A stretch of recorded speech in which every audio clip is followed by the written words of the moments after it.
Hello and welcome to the class. आज हम 80 minute के अंदर आप देखेंगे कि 100 क्वेश्चंस को कंप्लीट करेंगे एंड एग्जाम के लिए वो अच्छा रहेगा। यदि हम देखेंगे कि आपको ये जो सारे जो नोट्स है मतलब कि इस क्वेश्चंस के नोट जो होता है आपको मिल जाएगा टेलीग्राम चैनल के अंदर, ठीक है। एंड वहीं पे जुड़ी हो जाइए। सो आइए स्टार्ट करते हैं आज की क्लास। तो हाइड्रा ये दे रखा है कि कॉलम ए में से बी में से कैसे आपको क्वेश्चन सॉल्व करनी है। देखिए हाइड्रा की जो कैरेक्टरिस्टिक्स है, हाइड्रा सिलेंट्रेट के अंदर आता है, ठीक है। तो इसलिए अर्थवर्म जो होता है एनालिडा, स्टारफिश जो होता है एकाइनोडर्माटा, ये अमोeba जो होता है, ठीक है, पोरिफेरा के अंदर आता है, प्रोटोजोअन के अंदर आता है। तो रेडियल सिमेट्री आपको पता होगा कि सिलेंट्रेट के अंदर क्या होता है ना, रेडियल सिमेट्री होता है, ठीक है। तो रेडियल सिमेट्री हाइड्रा के लिए हो गया। आर्थवर्म जो होता है ये बायलेटरल नहीं, ठीक है। तो ये बायलेटरल सिमेट्री जो होता है आर्थवर्म के लिए हो गया। फिर बात करेंगे स्टारफिश जो होता है, उनकी एडल्ट स्टारफिश रेडियल सिमेट्री होता है, अमीबा जो होता है एसिमेट्री होता है। बॉडी सिमेट्री के बारे में दे रखा है, तो ऑप्शन नंबर सी जो होता है आपका आंसर हो जाएगा, बॉडी सिमेट्री है, ठीक है। नेक्स्ट क्वेश्चंस देखेंगे कि फेजेस यहाँ पे दे रखा है कि फेजेस कॉलम ए के अंदर फेजेस दे रखा है एंड बी के अंदर हम देखेंगे कौन सी फेज में क्या चीज़ें हो रहा है। G1 फेज में क्या हो रहा है, एस फेज में डीएनए रेप्लिकेशन होता है, यानी कि बी की 1 होना चाहिए। बी की 1 कहाँ पे है, ऑप्शन बी में है एंड ऑप्शन डी में है। फिर G2 फेज, फिर एम फेज। तो देखेंगे कि D2 यहाँ पे A2 है, ये यहाँ पे 3 है, मतलब कि G1 फेज में cell growth and protein synthesis दे रखा है। फिर बी में देखेंगे कि A3 दे रखा है कि G1 फेज में प्रिपरेशन फॉर माइटोसिस दे रखा है। तो A1 फेज में क्या होता है, सेल की ग्रोथ होता है एंड सेल जो है प्रिपेयर करता है कि डीएनए, जैसे कि मान लीजिए आगे चलकर एस फेज में क्या होगा, डीएनए रेप्लिकेशन होगा। तो इसलिए G1 फेज में सारी तैयारी होता है, सारे जो डीएनए रेप्लिकेशंस के लिए जो प्रोटीन है, एंजाइम है, सारे कुछ G1 फेज में बनता है, ठीक है। मतलब कि तो इसलिए A2B1 होना चाहिए। फिर सी दे रखा है कि G2 फेज के अंदर क्या हो रहा है कि प्रिपरेशन फॉर माइटोसिस, क्योंकि आगे चलकर एम फेज आएगा, माइटोसिस आएगा, कार्योकाइनेसिस, उसके बाद साइटोकाइनेसिस होता है, ठीक है। एम फेज में क्या होता है ना, क्रोमोजोम सेग्रीगेशंस हो जाता है, ठीक है। मतलब कि जो पहले एम फेज में 2 फेज है, कार्योकाइनेसिस जहाँ पे क्रोमोजोम सेग्रेशन होगा, फिर साइटोकाइनेसिस जहाँ पे आपकी साइटोप्लाज्म की डिवीजन होता है। तो ऑप्शन नंबर बी जो है यहाँ पे आंसर हो जाएगा। फिर देखेंगे कि कॉलम बी दे रखा है, मैच करना है malaria and अमोइबियासिस, sleeping sickness and filariasis. Malaria हम देखेंगे कौन कर रहा है ना, प्लाज्मोडियम एक प्रोटोजोन पैरासाइट्स होता है, देखिए मलेरिया कॉज कर रहा है। स्लीपिंग सिकनेस जो होता है ट्रिपानोजोमा गैम्बियंस जो होता है sleeping sickness, amoebiasis histolytica and filariasis जो होता है ऊचेरिया बैंक्रप्टी। जो अमीबा डिजीज कौन कर रहा है, ये भी क्वेश्चन पिछली बार आया था, तो इसलिए एक ही क्वेश्चन में से बहुत सारे ऑप्शन होने मतलब कि चीज़ें होने के लिए मैंने आपको बताई। देखिए फिर ऐसे आएगा पोरीफेरा एनिलिडा, प्लैटीहेल्मिन्थेस, नेमाटोहेल्मिन्थेस। यहाँ पे हम देखेंगे, आपको पता है कि जो नेमाटोहेल्मिन्थेस यानी कि वो सिर्फ और सिर्फ स्यूडोफिलामेंट होता है, तो D1 होना चाहिए। D1 एक ही ऑप्शन में है। जब इस तरीके से क्वेश्चन आएगा बस आपको और कुछ रीड करने की ज़रूरत नहीं है, एक ऑप्शन से चीज़ें हो जाएगा, ठीक है।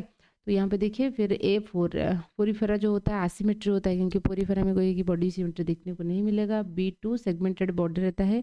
एनालिडा में ट्रू सेगमेंटेशन होता है जिसको हम मेटामरिज्म्स कहते हैं, ठीक है। एंड ट्रू सिलम यहीं पे है। एंड B2 प्लैटीहेल्मिन्थेस जो होता है ठीक है, B2 हो गया फिर C3 प्लैटीहेल्मिन्थेस जो होता है एसिलोमेट ड्रोसोवेटलरी फ्लैटेंड बॉडी होता है, ठीक है।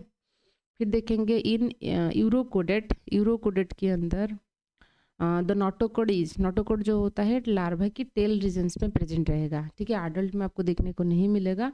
एंड सेफालोकोडेट में हेड से टेल तक होता है एंड पूरा लाइफ स्पैन तक रहेगा। लेकिन यूरोकोडेट्स में सिर्फ और सिर्फ आपको लार्वा की टेल में देखने को मिलेगा, एडल्ट में नहीं होता। Hemichordate was earlier considered as subphylum under the phylum कोडेट, but now it is placed as separately phylum, ठीक है। उसको हेमिकोडेट को पहले उनका जो स्टोमोकोड है, बालानोग्लासस के अंदर आपने पढ़ा होगा कि उनकी जो स्टोमोकोड होता है, जो कि उनकी स्टोमक के अंदर एक वोकल डाइवर्टिकुलम होता है, उसको पहले नोटोकोड सोच रहे थे, इसलिए उनके नाम जो होता है हेमी है। हेमी का मतलब है कि आधा कोडेट मतलब कि कुछ ना कुछ कोडेट कैरेक्टर उसके अंदर है। लेकिन ये नोटोकॉर्ड नहीं है, दिस इज ए बॉक्कल डाइवर्टिकुलम, यानी कि उनके स्टोमा के अंदर एक डाइवर्टेड चीज़ें होता है। तो मतलब कि ऐसे मान सकते हो कि ये कोडेट की शुरुआत तो है, ठीक है। अच्छा, तो हेमिकोडेट को पहले hemichordate was earlier considered as a subphylum under the कोडेट। तो अभी वो नोटोकोड नहीं है, तो ऑब्वियसली हम किसके अंदर डालेंगे, नॉन कोडेट के अंदर डालेंगे, क्योंकि नोटोकोड होगा तभी तो हम करेंगे ना। Corpus callosum is absent in, corpus callosum किसमें एब्सेंट होता है, कॉर्पस कैलोजम किसकी हिस्सा होता है ना, ब्रेन की हिस्सा होता है, ठीक है। Fore brain and mid brain, hind brain 3 हिस्सा होता है। फोर ब्रेन में आप देखोगे यहाँ पे कॉर्पस कैलोजम होता है, जो कि ह्यूमन, रैबिट, मोंकी, ये सारे मामल्स होते हैं, अच्छे से उनमें है। एक्रेडिना प्लेटिपस जो होता है उसमें नहीं है, ठीक है। अच्छा, तो corpus callosum, select the correct statement, correct पूछा गया है। क्लास एप्स यानी कि बार्ड्स के बारे में कौन सी चीज़ें करेक्ट है। बार्ड्स पूरे के पूरे एनिमल किंगडम में बार्ड एंड मामल दोनों जो होते हैं कोल्ड वार्म ब्लडेड होते हैं, बाकी सारे जो रहेंगे कोल्ड ब्लडेड होते हैं, ठीक है। सो बार्ड्स जो होंगे तो ये क्या हो जाएंगे, वार्म ब्लडेड आप बोल सकते हो, एक्टोथ एंडोथर्म बोल सकते हो, ठीक है, एंडोथर्म बोल सकते हो, एंड होम्योथर्म बोल सकते हो, ठीक है। 3 है ये जो तीनों नेम होता है ना, आप अच्छे से ध्यान दीजिए। वार्म ब्लडेड होते हैं, क्यों बोलते हैं, irrespective of environmental temperature the body temperature remain constant, temperature कुछ भी हो बॉडी टेम्परेचर कांस्टेंट रहता है, उसको हम वार्म ब्लडेड ऑर्गेनिजम्स कहते हैं। कोल्ड ब्लडेड में ज़्यादातर क्या होगा ना, एनवायरमेंटल टेम्परेचर फ्लक्चुएट हुआ, मतलब इंक्रीज हुआ, बट टेम्परेचर उसके अकॉर्डिंग होगा, फिर एनवायरमेंटल टेम्परेचर डिक्रीज हुआ, उसके अकॉर्डिंग हो जाएगा। तो दे आर वार्म ब्लडेड, सही है। Animals are able to maintain a constant body temperature, select the correct statement, they are warm blooded homeotherm animals and are able to maintain a constant body temperature. Respiration occurs through lungs and air sacs connected to lungs supplement and respiration. They are oviparous with the separate sex, internal fertilization, all of the above. तो answer क्या हो जाएगा, all of the, सारे statement जो है सही है, ठीक है। फिर RBC do not have nucleus, याद रखिए जो मैच्योर आरबीसी होता है उनमें न्यूक्लियस नहीं होता है, ठीक है। RBC do not have nucleus in fishes, जो मामल है, मतलब कि हम लोगों की कंडीशंस में मैच्योर आरबीसी में न्यूक्लियस नहीं होता है, ताकि मोर स्पेस मिल सके, ताकि मोर हीमोग्लोबिन जो है मोर ऑक्सीजन के साथ बाइंड होके टिश्यू को दे पाएगा, ठीक है। Which of the following statement about muscle is true, उनमें से कौन मसल के बारे में ट्रू है। Smooth muscles are multinucleated, ठीक है, नहीं, स्मूथ मसल्स मल्टी न्यूक्लिएटेड नहीं है, याद रखिए, क्योंकि 3 तरीके के मसल होता है, skeletal muscles, smooth muscles and एक कार्डियक मसल्स। जो स्मूथ मसल्स होता है मल्टी न्यूक्लिएटेड नहीं है, स्केलेटल मसल जो होता है ये मल्टी न्यूक्लिएटेड होता है। differentiated smooth muscles retain the ability to undergo cell division, obviously cell division होता है। कार्डियक मसल इज वॉल्यूंटरी, मतलब कि आपकी मर्जी में ये हार्ट बीट ये सारी चीज़ें तो नहीं होता है, तो ये भी इनकरेक्ट हो गया, ठीक है। तो ट्रू स्टेटमेंट जो है, differentiated smooth muscle retain the ability to the cell division, smooth muscle में सेल डिवीजन होता है, ठीक है। फिर उसमें दे रखा है कि फॉल्स स्टेटमेंट क्या है, compound squamous epithelium lies in the pancreatic duct of human. तो स्क्वामस एपिथेलियम जो है पैनक्रियाटिक डक्ट में होता है, ठीक है। Stratified epithelial is lining in the found in the intestine, obviously stratified epithelial tissue जो होता है, जो कि 2 लेयर की रहेगा, वो आपकी इंटेस्टाइन में होता है, क्योंकि इंटेस्टाइन के अंदर फिर रप्चर होगा, फिर वही बनेगा, तो वो थोड़ा प्रोटेक्टिव लेयर 2 लेयर की होता है। सिंपल लेयर रहेगा तो प्रॉब्लम है। द प्लाज्मा मेम्ब्रेन, ठीक है, the plasma membrane of the plasma membrane of intestinal cells are modified into the microvilli। अच्छा, तो which of the following statement is false दे रखा है कि हाँ, squamous epithelial tissue lies in the pancreatic duct। देखिए, जो स्क्वामस एपिथेलियल टिश्यू है, tissue chapter में हमने देखा 4 तरीके के टिश्यू होता है, एपिथेलियल, कनेक्टिव, मस्कुलर एंड आपकी नर्वस टिश्यू होता है। एपिथेलियल टिश्यू को अगेन हमने 2 कैटेगरी में किए हैं, simple epithelial tissue and compound epithelial tissue. Simple में क्या होगा, जहाँ पे कुछ भी सिक्रेशंस वगैरह हो रहा है ना, तो वहीं पे सिंपल की फिर हम देखेंगे कि सिंपल स्क्वामस है, सिंपल क्यूबोइडल है, कलुमनर है, उनकी शेप की अकॉर्डिंग है, ठीक है। तो कंपाउंड दे रखा है, पैनक्रियाटिक डक्ट दे रखा है नहीं, एक्चुअली वहीं पे कुछ सिक्रेशंस हो रहा है, ठीक है, तो इसलिए यहाँ पे कंपाउंड नहीं होगा, सिंपल रहेगा। And stratified epithelial tissue lining in the intestine, तो ये दोनों स्टेटमेंट गलत है, ठीक है। Certain certain tissue certain tissue in the body like muscles are more active than others, which organelles are expected to be more numerous in cells such as a tissue। दे रखा है कि कुछ ऐसे टिश्यू होते हैं बॉडी के अंदर जो कि मोर एक्टिव रहते हैं अदर टिश्यू के कंपैरिजन में, which organelle expected to be more numerous in cell of such tissue. तो उनमें से कौन सी जो ऑर्गेनल्स होता है मोर न्यूमरस रहता है, एक्टिव रहता है, जो कि माइटोकॉन्ड्रिया। क्यों? क्योंकि माइटोकॉन्ड्रिया एनर्जी प्रोवाइड करेगा इसलिए, ठीक है। तो certain tissue in the body like muscles are more active then, तो ये हो गया। नेक्स्ट देखेंगे फिल्टर फीडिंग ऑकर्स इन, किसमें फिल्टर फीडिंग होता है? फिल्टर फीडिंग का मतलब होता है कि जो भी खाना आएगा अंदर वो फिल्टर होके आता है, जैसे कि हमने पूरी फेरा के अंदर देखा था जो क्वानोसाइट सेल्स वगैरह होते हैं वही। तो फिल्टर फीडिंग याद रखिए कॉकरोच में होता है। Blood pressure is defined as the force with which blood, तो ब्लड प्रेशर में क्या होता है, जो पल्स, ठीक है, जो पल्स रेट होता है against the wall of the blood vessels. जो आर्टरी होता है, ठीक है, आर्टरीज की वॉल में कितने प्रेशर जनरेट हो रहा है उसको हम बोलते हैं कि ब्लड प्रेशर, ठीक है। तो pressure pressure against the wall of the blood vessel, तो उसको हम ब्लड प्रेशर को आप ऐसे डिफाइन कर सकते हो। In man heart beat is initiated by, कौन करता है? ऐसे नोट करता है, ठीक है। तो ह्यूमन हार्ट जो होता है मायोजेनिक होता है, याद रखिए, मसल उसको कंट्रोल कर रहा है, मायोजेनिक है। तो पहले ऐसे नोट, जब दोनों आर्टरिया इस तरीके से right atrium and left atrium field हो जाएगा तो web of contraction is started from the ऐसे नोड। तो यहीं पे बहुत सारे जो सोडियम कैल्शियम इस तरीके से पॉम काम कर रहा है, ठीक है। तो ऑटो रिदमिसिटी वहाँ पे पैदा हो रहा है, तो ऐसे नोड उनके आंसर हो जाएगा। फिर देखेंगे in mammal the blood from the right auricle goes to the, तो राइट ऑरिकल से ब्लड, यहाँ पे right auricle, left auricle, right ventricle, left ventricle. जब भी ऐसे क्वेश्चन आएगा बस डायग्राम ड्रॉ कर लेना, चीज़ें हो जाएगा। The blood from the right auricle कहाँ जा रहा है? तो ब्लड राइट ऑरिकल से राइट, ठीक है। तो इन मामल्स राइट ऑरिकल से blood goes to the right auricle to right ventricle, left auricle to left ventricle, right ventricle से पल्मोनरी आउटा दे के लंग्स को जाएगा, फिर लंग्स से पल्मोनरी वेन, ठीक है, पल्मोनरी वेन देके लेफ्ट ऑरिकल को आएगा, फिर लेफ्ट ऑरिकल से left ventricle and left ventricle से सिस्टमिक आउटा देके पूरा का पूरा बॉडी में हो जाएगा।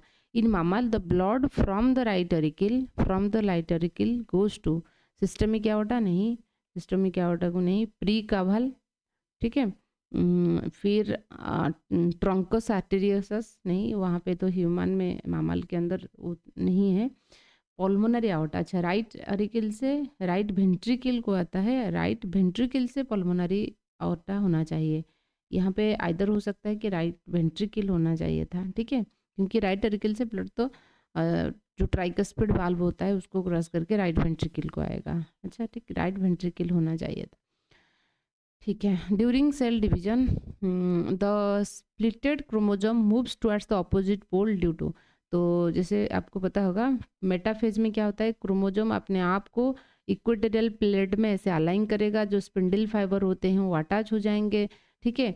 ये है मेटाफेज की सीन, जहाँ पे क्रोमोजोम इक्वेटोरियल प्लेट में यानी कि बीच में अरेंज रहेंगे। मेटाफेज के बाद आता है आनाफेज।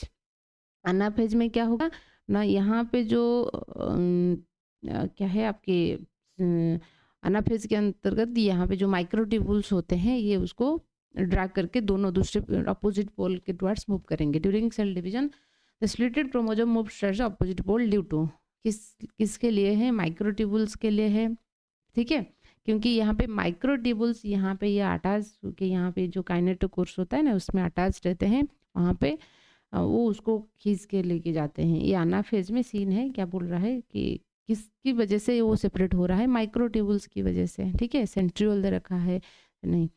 फिर हम देखेंगे digestion of both starch and protein is done by, starch and protein दोनों की, याद रखिए बोकल कैविटी से कैविटी में कार्बोहाइड्रेट की डाइजेशन स्टार्ट हो जाता है, माउथ में जो सालिवा सिक्रेशंस होता है, सालिवरी अमाइलेज, जो कि स्टार्च उनको डाइजेशन करने में मदद करता है। लेकिन कोई भी प्रोटीन डाइजेशन बुक्कल कैविटी में नहीं होता है। प्रोटीन डाइजेशन स्टार्ट होता है कहाँ पे ना, स्टोमक में। क्यों? क्योंकि स्टोमक में एसिडिक एनवायरनमेंट मेंटेन रहता है एंड जो प्रोटीन को डाइजेस्ट करने वाले जो एंजाइम है तो वहीं पे एक्टिव होते हैं। तो डाइजेशन स्टार्च भी पूछा है and protein is done due to gastric lipase, gastric juice, pancreatic juice. यहाँ पे स्टार्च भी दे रखा है एंड प्रोटीन भी दे रखा है, किस वजह से हो रहा है, पैनक्रियाटिक जूस। क्योंकि और दूसरे एरिया में स्टार्च डाइजेशन बुक्कल कैविटी में हो जाता है, लेकिन वो किसकी वजह से, सालाइवरी अमाइलेज, सालाइवा की वजह से, अमाइलेज की वजह से होता है पैनक्रियाटिक जूस। यहाँ पे तो प्रोटीन नहीं हो रहा है, तो इसलिए आंसर क्या होगा, पैनक्रियाटिक जूस की वजह से होता है। The largest gland in human body, मतलब कि digestive system point of view से बात करेंगे तो वो लीवर है, ठीक है। तो largest digestive, the richest source of vitamin B12, B12 जो होता है गुड लिवर एंड स्पिरुलिना के अंदर है। स्पिरुलिना जो एक एल्गी है जहाँ पे बहुत सारे जो प्रोटीन वगैरह भी प्रोटीन रिच रहता है। Glomerulus and Bowman's capsules constitute, glomerulus and Bowman's capsules को मिला के, जैसे ये बाउमेंस कैप्सूल हो गया जो ब्लड वेसल ब्लड लेके आ रहा है, अफरेंट आर्टेरियल है, मतलब कि फिर ये यहाँ पे कैपिलरी के टफ बनाता है, फिर ये चला जाता है इफरेंट, है ना। अच्छा, तो यहाँ पे ये जो कैपिलरी की एक नेटवर्क है टफ बना हुआ है, उसको हम बोलते हैं ग्लोमेरुलस। ये बोल रहा है ग्लोमेरुलस प्लस, ठीक है, ग्लोमेरुलस प्लस बाउमेंस कैप्सूल, उसको हम मिला के क्या बोलते हैं, glomerulus Bowman's capsule constitute blood vessel Malpighian body green gland urethra, तो उसको हम माल्पीजियन बॉडी बोलते हैं। ये दोनों मिलेगा तो उसको हम माल्पीजियन बॉडी बोलेंगे। What is true about urea biosynthesis, urea biosynthesis के लिए यूरिया साइकिल जो होता है वो माइटोकॉन्ड्रिया के अंदर प्रेजेंट रहता है यूरिया सिंथेसिस करने के लिए, क्योंकि वो यूरिया बनता है कहाँ, लीवर में, ठीक है। यूरिन फॉर्मेशन जो होगा वो किडनी के अंदर। अच्छा, the kidney are located, kidney कहाँ पे प्रेजेंट होता है, within the peritoneal cavity. याद रखिए पेरिटोनियल कैविटी के आउट साइड्स में होता है, ठीक है। मान लीजिए किडनी है, ऐसे पेरिटोनियल कैविटी ऐसे रहता है, उसके पीछे किडनी रहेगा, ठीक है। पेरिटोनियल कैविटी फिर क्या है, बॉडी की आप बेली वाला हिस्सा को देखिए, वहाँ पे जितने भी ऑर्गन है, जैसे कि डाइजेस्टिव सिस्टम में स्टोमक रहेगा, फिर स्मॉल इंटेस्टाइन, लार्ज इंटेस्टाइन, इधर लीवर है, पैनक्रियाज है, ठीक है। जितने भी आप ऑर्गन देखोगे उसको एक मेम्ब्रेन क्या करता है, कवर करके रखता है। जैसे आपने एक जो जब ग्रोसरी सब जा रहे हो आप, दाल लाओ, ठीक है, दाल है, चावल है ना, चीनी है, तो अलग अलग ऐसे पॉलीथीन में रहता है, फिर एक बैग में आप ला के मतलब लाते हो। तो इसी तरीके से हर एक ऑर्गन की अलग सा मेम्ब्रेन रहता है एंड सारे को एक मेम्ब्रेन कवर करके रखता है, ठीक है। तो इसी तरीके से आप समझिए, तो पेरिटोनियल होता है। लेकिन किडनी एक ऐसा ऑर्गन होता है वो रिट्रोपेरिटोनियल होता है। यहाँ पे इसके लिए एक टर्म भी यूज होता है, रिट्रोपेरिटोनियल, ठीक है। तो विद इन नहीं, आउटसाइड। तो ऐसे रहता है कि मान लीजिए कि पॉलीथीन की पैकेट है उसके पीछे है, तो इसका मतलब है कि किडनी जो है, किडनी की आगे फ्रंट में आपकी पेरिटोनियल कैविटी रहेगा। जब वो डायलिसिस वगैरह होते हैं, हेमोडायलिसिस एक होता है और एक डायलिसिस रहता है, जिसमें क्या होगा ना, पेरिटोनियल कैविटी को मेम्ब्रेन मतलब कि उसकी कंट्रास्ट में फिल्ट्रेशंस होता है, ठीक है। सो पेरिटोनियल रिट्रोपेरिटोनियल पोजिशंस में रहता है। What is correct about test tube baby, test tube baby का मतलब होता है कि टेस्ट ट्यूब्स के अंदर हम स्पर्म एंड ओवम की फर्टिलाइजेशन से यहीं पे होगा। तो यहाँ पे जाइगोट या मोरूला एक दो सेल 4 सेल वहाँ तक हम क्या करते हैं, ग्रो करवाते हैं। उसके बाद एक हो सकता है वही जेनेटिक मदर, नहीं तो कोई सरोगेट मदर की बॉडी के अंदर इंट्रोड्यूस करनी है। ऐसा नहीं कि टेस्ट ट्यूब के अंदर बच्चा बनेगा, नहीं। तो वो करने के लिए वही बायोलॉजिकल मेसिन यूट्रस की जरूरत होता है। That is correct. Fertilisation in female genital tract and growth in test tube baby, ये बोल रहा है कि क्या फर्टिलाइजेशन फीमेल जेनिटल में होगा, टेस्ट ट्यूब के अंदर बच्चा होगा नहीं, ठीक है। Fertilisation outside and gestation inside mother body. तो फर्टिलाइजेशन हम यहाँ पे कर रही हैं, ठीक है, एंड जेस्टेशन जो होता है मदर यूट्रस के अंदर होगा, ठीक है। Raising the pre mature one baby, नहीं, इनक्यूबेटर के अंदर जो आइसोलेशन ऐसा नहीं है, ठीक है। इन विट्रो फर्टिलाइजेशन वही है। The distal centriole gives attachment to axial filament, but the proximal centriole helps in, proximal centriole क्या होता है, जो कि एनर्जी प्रोवाइड करता है, ठीक है। डिस्टल सेंट्रल, दो सेंट्रियल इस तरीके से होगा, एक डिस्टल सेंट्रल और एक प्रोक्सिमल सेंट्रियल, ठीक है। स्पर्म की स्ट्रक्चर की बात कर रही हूँ, तो वो एनर्जी प्रोवाइड करता है, ठीक है। स्पर्म एक न्यूक्लियस के साथ साथ 2 सेंट्रियोल जो है जब भी फर्टिलाइजेशन होता है प्रोवाइड करता है। How many mature eggs are typically produced by each ovary of a non pregnant women. तो कितना होगा, तो how many mature eggs are typically produced by each ovary of a non pregnant women each year. तो normally 12 है ना, 28 day की cycle लेंगे, 12 से 13 भी हो सकता है, ठीक है, क्योंकि एक साल 12 मंथ होता है, मेंस्ट्रुअल साइकिल जो होता है 28 डे में होता है, तो 12 से 13 रहना चाहिए यहाँ पे। तो 13 ऑप्शन नहीं है, तो 12 के साथ हम जाएंगे। यदि प्रेगनेंसी रहेगा तो मान लीजिए कोई एक मंथ में प्रेगनेंसी परसिस्ट हो गया तो नेक्स्ट ओवम तो फॉर्मेशन नहीं होगा, तो इसलिए नॉन प्रेग्नेंट दे रखा है, ठीक है। अच्छा, taenia solium is commonly known as, taenia solium को हम क्या कहते हैं ना, पॉर्क टेपवार्म कहते हैं। टेनिया साजिनिटा जो होता है उसको हम बीफ टेपवार्म कहते हैं, है ना, साजिनिटा, याद रखिए। फिर हम देखेंगे which one of the following cell take part in reproductions of sponges. Sponge के रिप्रोडक्शंस में आर्कियोसाइट जो होता है ये इन्वॉल्व होता है। Sponges are generally marine and mostly जो स्पॉन्जेस होते हैं वो एसिमेट्रिकल होता है। स्पॉन्जेस जनरली मेराइन होते हैं, लेकिन जो है ना स्पॉन्जिला जो है ये फ्रेश वाटर स्पॉन्जेस होता है ना, स्पॉन्जिला फ्रेश वाटर होता है, ये एक्सेप्शन याद रखिए। एनिमल्स हैविंग मल्टीपल और न्यूमरियस सिट्टे आर इंक्लूड अंडर, जिसके पास बहुत सारे सिट्टे रहेगा उसको हम ये क्या होता है, पॉलिस सिट्टे एंड किट्टे जिसमें होता है पॉलिकेटा रहता है, ठीक है, मतलब एनेलिडा की हिस्सा होता है। एनेलिडस जो होते हैं फ्लैटवर्म प्लाटीहेल्मिंथेस, राउंड वर्म जो होता है नेमाटोहेल्मिंथेस, सिक्स लेग्ड इनवर्टिब्रेट्स नहीं, सेगमेंटेड वर्म होता है, मेटामोरिज्म में आपको देखने को मिलेगा। सीस्ट ऑफ इंटामोeba हिस्टोलोटिका स्प्रेड बाय, इंटामोeba हिस्टोलोटिका की जो सिस्ट होता है कैसे स्प्रेड होता है, हाउस फ्लाई के थ्रू, क्योंकि कोई मॉल के थ्रू आएगा और हाउस फ्लाई ज़्यादातर जो मॉल है स्टूल है उसके ऊपर बैठते हैं, फिर दूसरे एरिया को फ्लाई कर जाएंगे, ऐसे होता है। आजकल लैटिन की ज़माना आ गया, वो एक टाइम था भी लोग ऐसे खुले में ना स्टूल पास आउट कर रहे थे। Entamoeba histolytica is transmitted from contaminated food water by flies, ठीक है, एंटामोeba। अच्छा वो तो हो गया। Individual with Turner syndrome is, Turner syndrome में याद रखिए वो क्या होना चाहिए, female with rudimentary ovary and under develop breast होता है टर्नर सिंड्रोम। याद रखिए ये मोनोजोमी होता है, मोनोजोमी, आपको chromosomal operation point of view से पूछा जाएगा, टर्नर सिंड्रोम मोनोजोमी होता है। यहाँ पे फीमेल ऐसा फीमेल बनेगा जिसमें रूडिमेंटरी ओवरी है, अंडर डेवलप ब्रेस्ट रहता है उनके कंडीशंस में, ठीक है। तो means there is a 44 autosome रहता है लेकिन ओनली 1 एक्स क्रोमोजोम प्रेजेंट है, ठीक है। ऐसा एक जैसे कि मान लीजिए ऐसा एक स्पर्म जिसके पास एक्स क्रोमोजोम है 22 ऑटोजोम के साथ एक एक्स क्रोमोजोम है, एंड ऐसा एक ओवम के साथ फर्टिलाइजेशन किया जिसमें 24 जो है ना जो आपकी 22 ऑटोजोम्स तो है लेकिन कोई भी सेक्स क्रोमोजोम नहीं है, ठीक है।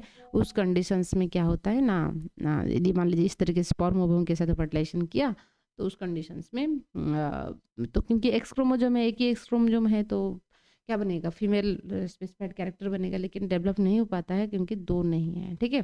The longest gene present in human body is known as, जो डीएमडी होता है, डच ने मस्कुलर डिस्ट्रोफी डीएमडी जो होता है उसमें, ठीक है।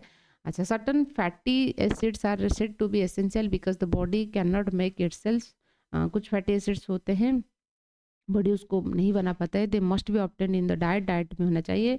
If your diet were deficiency in this essential fatty acids you may not be able to make certain fats, तो हम वो फैट नहीं बना पाएंगे। हमेशा याद रखिए एसेंशियल वो होता है जिसको हम हमारे बॉडी नहीं बना पाते हैं, हम न्यूट्रिएंट के तौर पे अंदर लेते हैं, उसको हम एसेंशियल कहते हैं, तो नहीं होगा वो पर्टिकुलर फैट नहीं बनेगा।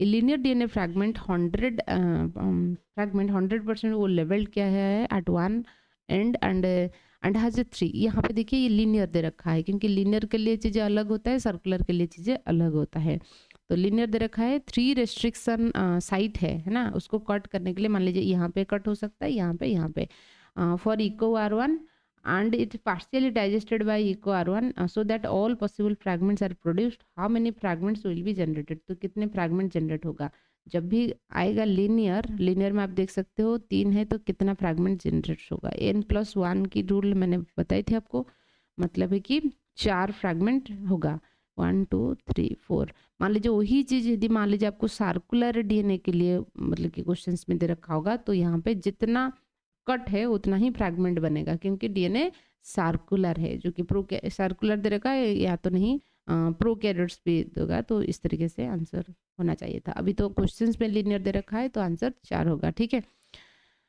अच्छा, if DNA is linear and cutting site is an, तो ये एक्सप्लेनेशन है, देख लीजिए। The membrane that separate outer ear from the middle ear of mammal is called, उसको हम क्या कहते हैं? टिम्पानिक मेम्ब्रेन है। जैसे आपको पता होगा ईयर पिन्ना है, ये ऑडिटरी मीटस है।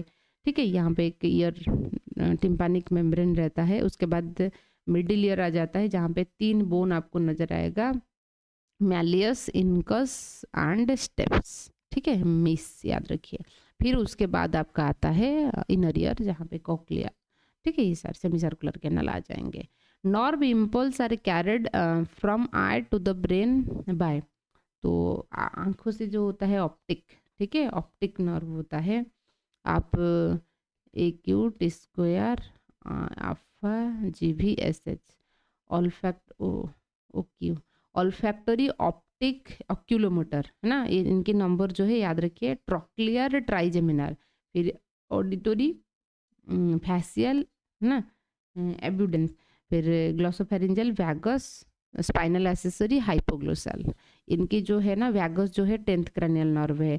तो ऐसे ये ट्रिक्स याद रखिए, क्रैनियल नर्व की जो सीक्वेंस याद रखिए, नाम के साथ साथ सीक्वेंस आपको ऐसे भी पूछा जा सकता है। ठीक है, फिर हम देखेंगे wild life conservation means the protection and preservation of, किसकी? हम सारे मतलब कि जितने वाइल्ड एनिमल है, प्रीशियस एनिमल है, वाइल्ड प्लांट है, non cultivated plant and domesticated animal है, तो सारे की हम जब करते हैं उसको हम बोलते हैं। The testosterone producing cell of the testis are called, Leydig cell से टेस्टोस्टेरोन होता है, मतलब टेस्टोस्टेरोन प्रोड्यूस होता है। लेडिक सेल्स कहाँ प्रेजेंट है? जो दो सेमिनिफेरस ट्यूबल्स के बीच में जो होता है उसको हम इंटरस्टिशियल सेल या लेडिक सेल्स कहते हैं, जहाँ से टेस्टोस्टेरोन secretion होगा। When each new invader of a habitat where previously some environmental present successional term, तो each new invader to a habitat where previously some environment, तो क्या होगा?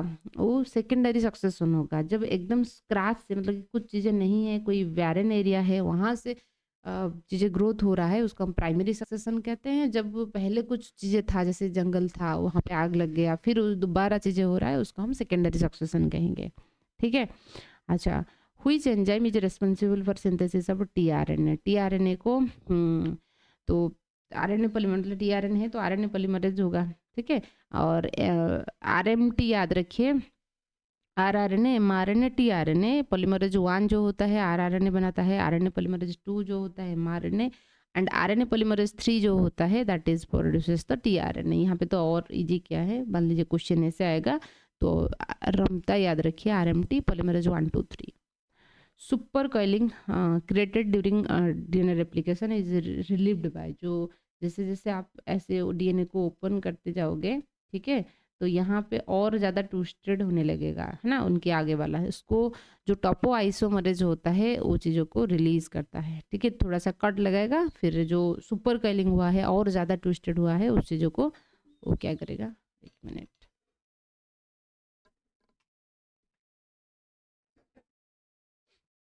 अच्छा, तो उसके बाद देखेंगे क्या,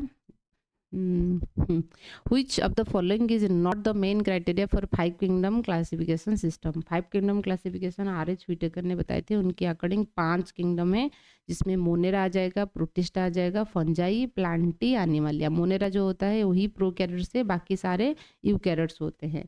ठीक है, तो cell structure and organisation mode of nutrition के अकॉर्डिंग किया गया है, फाइलोजेनेटिक रिलेशनशिप, लेकिन ग्राम स्टेनिंग नहीं है। ग्राम स्टेनिंग मतलब कि क्रिस्टियन ग्राम, जो कि प्रोकैरियोटिक के लिए होता है, बैक्टीरिया की जो क्लासिफिकेशन था उसके लिए है। If both parent carries A lethal recessive gene, है ना, the probability that their child will be inherit and express the disorder, यदि दोनों पेरेंट्स के पास लिथल जीन है, ठीक है, लिथल जीन है, मान के चलिए पेरेंट्स ऐसे है, ये मान लीजिए ये है लिथल जीन है, ठीक है, तो पेरेंट जिंदा है, लिथल जिन की नॉर्मली कैरेक्टर्स क्या रहता है, लिथल का मतलब कि वायबल है, डेथ हो सकता है, ठीक है। जिंदा है इसका मतलब है कि कोई हेट्रोजाइगस कंडीशंस में रहेगा, दोनों की दोनों होमोजाइगस कंडीशंस में रहेगा तो डेथ हो जाना चाहिए, लेकिन जिंदा है, पेरेंट्स बन रहा है तो ऑब्वियसली तो कुछ कंडीशन ऐसा रहेगा।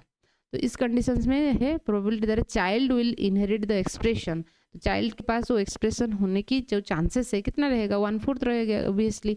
आप देख सकते हो यहाँ पे जितने, मान लीजिए ये फादर है, 50% स्पर्म के पास कैपिटल टी वाला जीन रहेगा, 50% स्पर्म के पास स्मॉल टी रहेगा, क्योंकि जो गैमेट हमेशा पेयर होता है जब भी होगा, एंड गैमेट सेग्रीगेटेड हो जाता है, मतलब जो क्रोमोजोम जो है गैमेट फॉर्मेशन के टाइम पे सेग्रीगेट हो जाता है।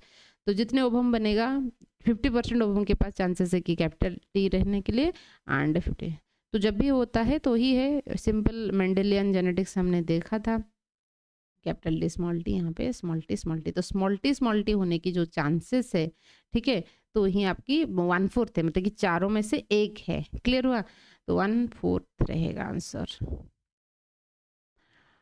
और deamination of 5 methyl cytosine leads to the formation of 5 methyl, deamination जो होता है थियामिन है ना, 5 मिथाइल यूरासिल जो होता है डीअमीनेट होने के बाद, साइटोसिन होने के बाद, that looks like the thymine, thymine जैसे आपको वो लगेगा, ठीक है। अच्छा, तो ये चीज़ आप एक्सप्लेनेशन देख लीजिए। 5 bromo uracil can causes a transitional mutation in the base sequences of DNA, because क्यों, क्योंकि ये एनालॉग रहता है thymine and pair with the adenine, तो थायमिन जैसे एनालॉग रहता है, movement of a segment of DNA from one side of the genome to the other, तो उसको हम क्या कहते हैं, ट्रांसपोजोन्स कहते हैं, ट्रांसपोजोन जो कि jumping DNA, mobile DNA. Which of the following statement is incorrect? Plasmid present in all bacteria, plasmid जो होता है ऑल बैक्टीरिया के अंदर प्रेजेंट रहता है, सारे बैक्टीरिया में प्लाज्मिड प्रेजेंट है, ये बोल रहा है। क्वेश्चन क्या था, which of the following statement incorrect दे रखा है, ऐसा जरूरी नहीं है कि सारे बैक्टीरिया में प्लाज्मिड रहेगा। एफ फैक्टर कॉन्जुगेटिव प्लाज्मिड, हाँ एफ प्लस का मतलब है कि एफ फर्टिलिटी फैक्टर प्रेजेंट है। Plasmids are also present in some eukaryotic organisms. Plasmids of unknown function is known as cryptic plasmids. हाँ, ठीक है। तो प्लाज्मिड्स सारे बैक्टीरिया में नहीं होता है, तो ये रखा है कि सारे। जब भी क्वेश्चन ऐसे क्वेश्चन आएगा ऑल, नेवर, ठीक है ना, कैन नॉट बी, ऐसा नहीं है, हमेशा कुछ लिविंग ऑर्गेनिजम्स की बात हो रहा है ना, आप ऐसे कॉन्स्ट्रिक्टेड चीज़ें नहीं बोल सकते हो, ऐसा होना चाहिए, ऐसे ही होगा, सब में ऐसे होता है। जब इस तरीके से स्टेटमेंट आएगा ज़्यादातर वो मतलब कि फॉल्स होने के चांसेस रहता है, ठीक है। मतलब कि ऐसा नहीं कि 100% फॉल्स होगा, लेकिन फॉल्स होने की ज़्यादा चांसेस है, क्योंकि हम जब भी पढ़ते हैं कुछ एक्सेप्शन भी पढ़ लेते हैं, तो इसलिए एब्सोल्यूट स्टेटमेंट जब भी रहेगा तो थोड़ा नेगेटिव होने की चांसेस है। When cell conjugate for longer period of time, which of the following will occur, जो conjugate for a longer period of time, तो more gene will be transfer, मतलब कि वो बोल रहा है कि जब सेल पास बहुत टाइम के लिए रहेंगे तो जीन ट्रांसफर हो जाएगा। In which type of infection sorry interactions both species get harm, means negative interaction. हमेशा याद रखिए, जो कंपटीशन होता है हमेशा, कंपटीशन हमेशा नुकसानदायक है ना। किसी को ज़्यादा नुकसान होता है, किसी को लेस मतलब कि हार्मफुल होता है, लेकिन हार्मफुल जरूर होता है, ठीक है। ये सारे रिलेशनशिप भी आप देख सकते हो, ठीक है। जो साइन क्या है, फिर दे रखा है दो एंडोक्राइन सिस्टम क्या है, release chemical in the blood stream, obviously जो हार्मोन्स होता है वो ब्लड स्ट्रीम को आता है, दूसरे एरिया डिस्टेंटली एरिया में एक्शन दिखाएगा, सही है। Release hormone that can alter the metabolic activity, obviously आप थायरोक्सिन्स की बात कीजिए तो मेटाबॉलिक एक्टिविटी को करता है। Products produce effect that can last for hour, day और एवर लॉन्गर, यस ऑब्वियसली, तो all of the above answer होगा, ठीक है। In ELISA which of the molecule is adsorb on the solid stationary phase, तो क्या होता है, तो एंटीजन हम ले सकते हैं, नहीं तो एंटीबॉडी, क्योंकि जैसे कॉम्पिटिटिव एलाइजा में होता है, हमने कॉम्पिटिटिव एलाइजा, सैंडविच एलाइजा ये सारे डिस्कस किए थे। तो कॉम्पिटिटिव में क्या करेंगे, हमने एंटीजन इसमें अटैच करते हैं, ठीक है, एंटीजन, एंड हम दो तरीके के एंटीबॉडी लेंगे, एक ऐसा एंटीबॉडी लेंगे जो कि एंजाइम के साथ अटैच है, ठीक है, ऐसा एंटीबॉडी जो कि एंजाइम के साथ अटैच है, और एक जो पेशेंट जिसको हम सस्पेक्ट कर रहे हैं ब्लड सीरम, यदि हम सस्पेक्ट कर रहे हैं कि उसको HIV हुआ है, इसका मतलब है कि उनकी ब्लड में एंटीबॉडी रहेगा, क्लियर है, ब्लड में एंटीबॉडी रहेगा। तो इसका मतलब है कि हमने दो तरीके के एंटीबॉडी लिया, एक एंटीबॉडी लिया जो कि एंजाइम के साथ अटैच है, एंड दूसरे एंटीबॉडी जो कि ब्लड में यदि होगा, क्योंकि यहाँ पे 2 कंडीशन है, हो सकता है, नहीं भी हो सकता है, ठीक है? अच्छा तो एंटीबॉडी यहाँ पे हमने एंटीजन को अटैच किया, कॉम्पिटिटिव एलाइजा की बात कर रही हूँ, एंटीजन को हम अटैच करते हैं, मतलब कि मान लीजिए एचआईवी टेस्ट के लिए हमने एलाइजा कर रहे हैं, तो एचआईवी की जो एंटीजन है, एचआईवी वायरसेस के एंटीजन है, हमने यहाँ पे अटैच किया। तो यहाँ पे कंडीशंस क्या होता है, यदि पेशेंट की जिस पेशेंट सस्पेक्ट कर रहे हो कि एचआईवी हो, मतलब हो सकता है, तो उस कंडीशंस में 2 सीन है, यदि उनमें प्रेजेंट है, यदि प्रेजेंट है तो ये क्या करेगा, कॉम्पीट करेगा, जो पेशेंट की जो चीज़ें है ना, मतलब कि जो ब्लड में जो था ये अटैच हो जाएगा। तो उस कंडीशंस में ये अटैच नहीं होगा, जो एंजाइम वाला एंटीबॉडी अटैच नहीं होगा, तो कोई भी यहाँ पे, क्योंकि इसमें कोई कलर प्रोड्यूस होने की चांसेस नहीं है, नो कलर, ठीक है, नो कलर, यहाँ पे कोई भी कलर प्रोड्यूस नहीं होगा। क्यों? क्योंकि एंजाइम लिंक्ड एंटीबॉडी जब बाइंड होता है, वो बाइंड होने के बाद जो है एंजाइम जो है कलर प्रोड्यूस करता है। जब भी कुछ भी कलर प्रोड्यूस नहीं होगा तो इसका मतलब है कि जो पेशेंट है एचआईवी पॉजिटिव है, मतलब है कि एचआईवी एंटीबॉडी उनकी बॉडी ब्लड के अंदर था। एचआईवी एंटीबॉडी बॉडी कब प्रोड्यूस करेगा? जब एचआईवी वायरसेस उसके अंदर होगा तभी तो एंटीबॉडी प्रोड्यूस करेगा ना, हमारा जो इम्यून सिस्टम होता है। तो जब नो कलर, इसका मतलब है कि पॉजिटिव, ठीक है। अच्छा मान लीजिए ये आप सस्पेक्ट कर रहे थे, मान लीजिए ये नहीं है, इनके अंदर नहीं है, ठीक है, तो उस कंडीशंस में क्या होगा, देखिए ये आके अटैच हो जाएगा, कौन, मतलब कि एंजाइम वाला एंटीबॉडी आके अटैच हो जाएगा। जब एंजाइम लिंक्ड एंटीबॉडी अटैच हो जाएगा तो कलर प्रोड्यूस होगा। जब कलर प्रोड्यूस हो रहा है इसका मतलब है कि नेगेटिव, मतलब कि जो पेशेंट है एचआईवी नेगेटिव है। क्लियर हुआ? ये है कॉम्पिटिटिव एलाइजा। तो यहाँ पे हम अटैच जो ऑब्जर्व जो है ना, वो एलाइजा की जो मशीन है उसमें एंटीजन भी ले सकते हैं एंड हमने एंटीबॉडी भी ले सकते हैं, ठीक है। हम एंजाइम को उसके साथ अटैच करते हैं, इनके साथ नहीं, ठीक है। अच्छा तो value of the correlation coefficient between 2 variable lies, तो किन किन के कोरिलेशन कोफिशिएंट प्लस से माइनस में बीच में होता है correlation coefficient. Cyclin CDK, cyclin dependent kinase activity increase steadily during G2 as a result of, क्यों, फॉस्फोराइलेशन ऑफ माइटोटिक साइक्लिन हुआ है, मैंने आपको बताई थी। तो साइक्लिन सीडीके है ना, साइक्लिन DEAB, ठीक है। तो CDK फिर रहेगा 4-6, साइक्लिन डी जो होता है CDK 4-6 के साथ अटैच होता है, ठीक है, 2-2-1। तो इसी तरीके से आप याद रखना। तो फॉस्फोराइलेशन ऑफ माइटोटिक साइक्लिन की वजह से ये रहता है। फिर दे रखा है all of the following statement about amino acids activation are correct except, सारे करेक्ट है, मतलब कि आपको गलत स्टेटमेंट ढूंढना है। तो amino acid tRNA synthesis transfer amino acid to the 3' end of the tRNA, ये सही है, ठीक है। Amino acid tRNA synthesis specific for given amino acid, obviously हर एक टीआरएनए हर एक अमीनो एसिड्स के लिए there may be more then one kind of tRNA for एक गिवन अमीनो एसिड्स, हाँ होता है, हो सकता है। The activation step required hydrolysis of terminal phosphate group of गुआनोसाइन triphosphate, नहीं ये नहीं, ठीक है। तो वो जो hydrolysis of the terminal phosphate जब होता है कब, ठीक है, कब होता है, जब आपकी जो न्यूक्लियोटाइड्स जो होता है ना वो सिंथेसिस होता है, तो वहीं पे होगा, यहाँ पे नहीं। तो स्टारफिश बिलोंग्स टू क्लास एस्टेरोडिया में होता है, क्योंकि वो फाइलम एकाइनोडर्माटा, क्लास एस्टेरोडिया के अंदर स्टारफिश आ जाता है। How does the DNA of circular E coli chromosome replicate, तो कैसे वो रेप्लिकेट करता है, बाई डायरेक्शनली रेप्लिकेट करेगा, दोनों डायरेक्शन में ऐसे रेप्लिकेट करता है। Double chained DNA strand is made radioactive in both its chain, it is allowed to replicate twice in non replicative medium, the result would be, तो result क्या होगा, half strand होगा रेडियोएक्टिव। क्यों? क्योंकि डीएनए रेप्लिकेशन जो है semi conservative होता है, एक पुराने स्ट्रैंड के साथ एक नया स्ट्रैंड आ जाएगा, ठीक है, तो आधा जो है वही रेडियो एक्टिव रहेगा। Respiration pigment of the blood in cockroach में रेस्पिरेटरी पिगमेंट उनका हेमोलिम्फ होता है, व्हाइट कलर के होता है, कोई पिगमेंट नहीं है इसलिए उनका व्हाइट होता है ना। The colour of body in earthworm is brown due to the presence of, क्यों ब्राउन है, पोर्फायरिन प्रेजेंट होता है, ठीक है, इसलिए। Male genital aperture of earthworm is located in, ये प्रीवियस ईयर क्वेश्चन है, थोड़ा रिपीट होने की चांसेस है, सो देखिए याद रखिए। तो 18 नंबर सेगमेंट में मेल और मेल अब फीमेल को भी देखिए, है ना। In which triploblastic animal coelom is absent, triploblastic animal प्लाटो और प्लाटीहेल्मिन्थेस जो होते हैं वो इस सिलमेंट होते हैं। सीडो सिलमेंट सिर्फ और सिर्फ नेमाटोहेल्मिन्थेस होते हैं और ट्रू सिलम एनिलिडा से स्टार्ट होता है, तो इसलिए सिलम एब्सेंट, इसका मतलब है कि ए सिलमेंट है और प्लाटीहेल्मिन्थेस सिर्फ एसिलमेंट होते हैं। A house lizard can climb a smooth wall due to the presence of, क्यों? क्योंकि एडहेसिव चीज़ें हैं, उनकी जो डिजिट रहता है उसमें एडहेसिव चीज़ें होता है, इसलिए मतलब आपको लगेगा जो गिर जाएगा। तो limbless amphibia is, limbless amphibia क्या है? इस जो स्नेक जैसे वो है एम्फीबिया, लेकिन आपको अब देखोगे लगेगा कि कोई ठीक है स्नेक है, स्टियोफिश है। Limbless amphibia. The echinoderms have which type of development? Echinoderm में रिट्रोग्रेसिव डेवलपमेंट होता है, क्यों? क्योंकि उनकी लार्वा के पास एडवांस कैरेक्टर है। लार्वा के अंदर आपको बायलेटरल सिमेट्री देखने को मिलेगा, लेकिन एडल्ट में आपको रेडियल सिमेट्री देखने को मिलेगा।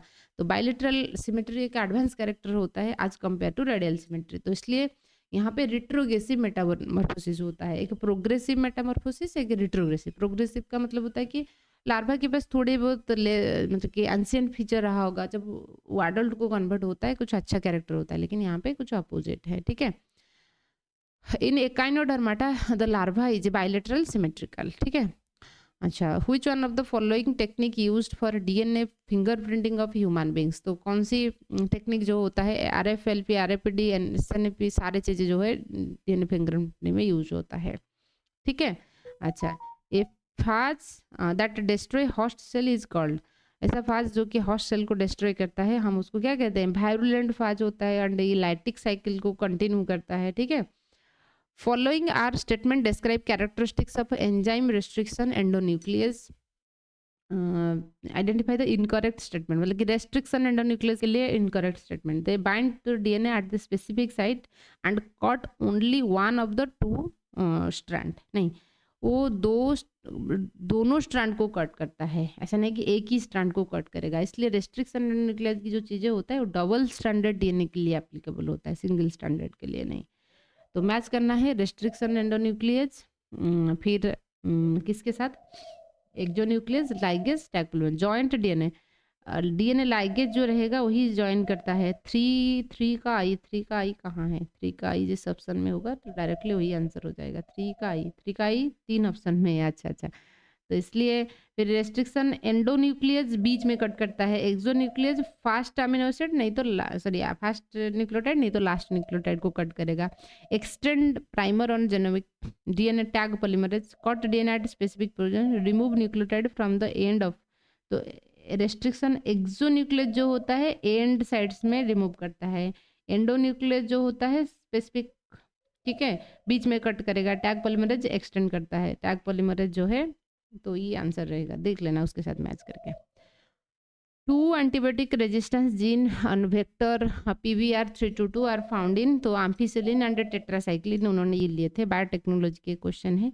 Selectable marker is used to, selectable helping eliminating non transformed that transform, जिसके पास ऐसा प्लाज्मिड जिसके पास आपके टारगेट डीएनए है तो उसको मतलब वही हमारे काम की चीज़ें होता है। ऐसा नहीं कि जिसके पास आपके टारगेट डीएनए इंट्रोड्यूस नहीं हुआ है उस प्लाज्मिड को लेके हमारा फायदा क्या होता है? तो इसलिए ऐसा प्लाज्मिड जिसके पास आपकी टारगेट डीएनए है, ट्रांसफॉर्म्ड है, उसको हमको चूज करना है।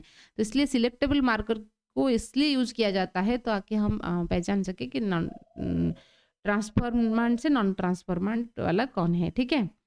उसके बाद देखेंगे choose the correct pair, correct pair हमको चूज करनी है। Polymerase break the DNA into fragment, ठीक है।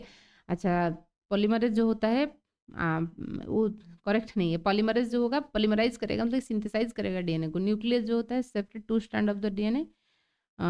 फिर हम देखेंगे exonuclease make cut specific position, नहीं एक्सोन्यूक्लियस मतलब कि स्टार्टिंग एंड या तो लास्ट एंड, लाइगेज जो होता है वो ज्वाइन करता है। अच्छा, ये सही बात है। फिर देखेंगे पीसीआर एलाइजा, वो पीसीआर पॉलीमरेज चेन रिएक्शंस होता है, वो क्या करेगा? PCR amplification of nucleic acid यानी कि डीएनए आरएनए को एम्प्लीफाई करता है। एलाइजा जो होता है क्या होगा?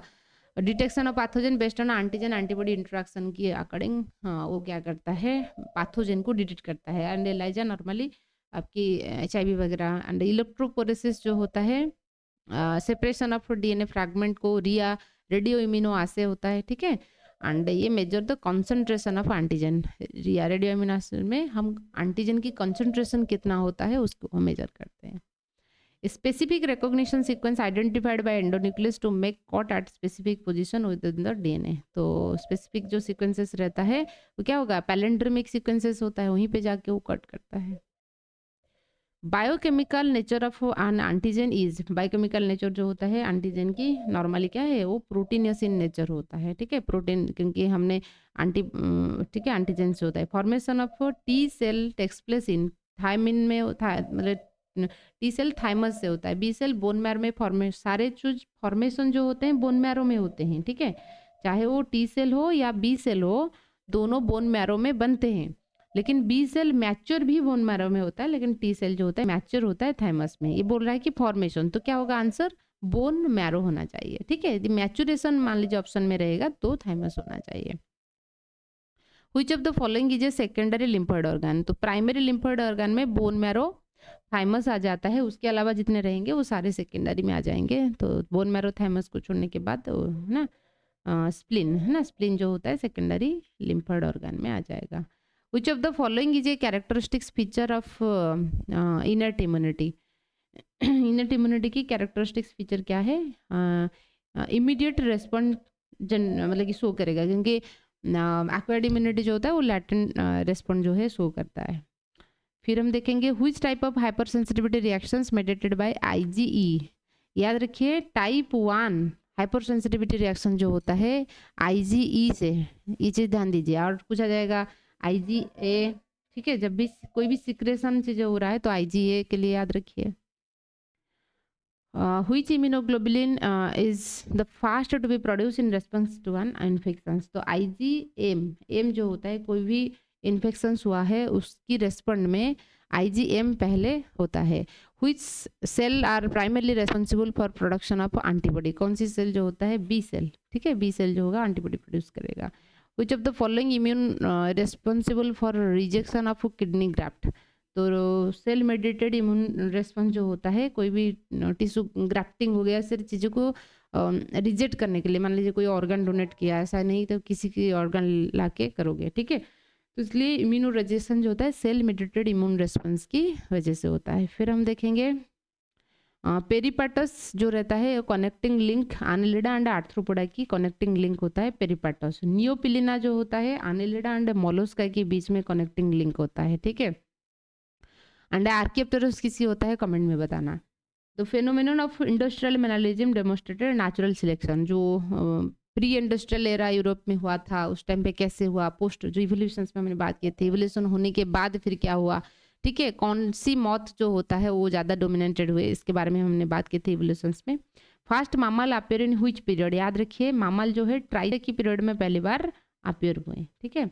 Among the following event in history of life, जो कौन सा इवेंट है, ठीक है, पहले ऑर्गेनिक मॉलिक्यूल की जनरेशन हुआ, फिर उसके बाद सेल्फ रेप्लिकेटिंग मॉलिक्यूल बना, ठीक है, फिर उसके बाद क्या हुआ, प्रोकैरियोटिक सेल बनी, फिर प्रोकैरियोटिक के बाद यूकैरियोटिक आ जाएंगे, ठीक है। अच्छा, उसके बाद नेचुरल सिलेक्शंस की चीज़ें होता है जो डार्विन वगैरह। एनालॉगस स्ट्रक्चर जो होता है रिजल्ट ऑफ एनालॉगस AC, याद रखिए एनालॉगस जो है AC and HD, homologous organ divergent evolution, analogous organ convergent evolution करके याद रखिए। एनालॉगस स्ट्रक्चर जो होता है AC कन्वर्जेंट इवोल्यूशन के लिए याद रखिए। Flippers of penguin and dolphins are example of, ये कन्वर्जेंट इवोल्यूशंस की चीज़ें हैं, यानी कि एनालॉगस स्ट्रक्चर है। Which was absent in the atmosphere at the time of origin of molecule, याद रखिए जो इनिशियल एनवायरनमेंट था वो रिड्यूसिंग एनवायरनमेंट था, क्योंकि वहाँ पे ऑक्सीजन वगैरह नहीं थे, ठीक है। अच्छा, mitochondria DNA is advantageous for evolutionary study because mitochondria DNA advantages होता है, क्यों, क्योंकि माइटोकॉन्ड्रिया DNA जो होता है वो फीमेल से, मतलब कि क्योंकि फीमेल के ओवम में आपको माइटोकॉन्ड्रिया रहेगा, क्योंकि मेल में क्या होता है माइटोकॉन्ड्रियल DNA की इतना कंट्रीब्यूशन नहीं है, उस स्पर्म की जो मिडिल पीस होता है वहीं पे माइटोकॉन्ड्रिया यूज हो जाता है, जिस वजह से स्पर्म की जो न्यूक्लियर DNA हो वो नेक्स्ट जनरेशन को जाता है, लेकिन ओवम की जो न्यूक्लियर जिन तो जाएगा DNA जाएगा, साथ ही साथ माइटोकॉन्ड्रियल DNA भी जाता है। तो माइटोकॉन्ड्रियल DNA को एक इवोल्यूशनरी स्टडी की बेस में हम ले सकते हैं, समझ में आ रहा है, क्योंकि वो नेक्स्ट जनरेशन एक generation next generation, it is inherited only through the female parents, thus evolve in a way that allow trees of relationship to be easily constructed. तो इसलिए हम लेते हैं उसको। अमीनोसिंथेसिस इज ए प्रोसेस जिसमें क्या होता है, हेरेडिटरी डिजीज एम्ब्रियो की वो जाना जाता है, ठीक है। A zygote is completely divide into two by cleavage furrow, the cleavage type is, तो उसको हम क्या कहेंगे, यदि कम्प्लीटली हो जाएगा तो हम होलोब्लास्टिक कहेंगे, यदि पार्शियली होगा तो हम उसको मेरोब्लास्टिक कहेंगे, ठीक है।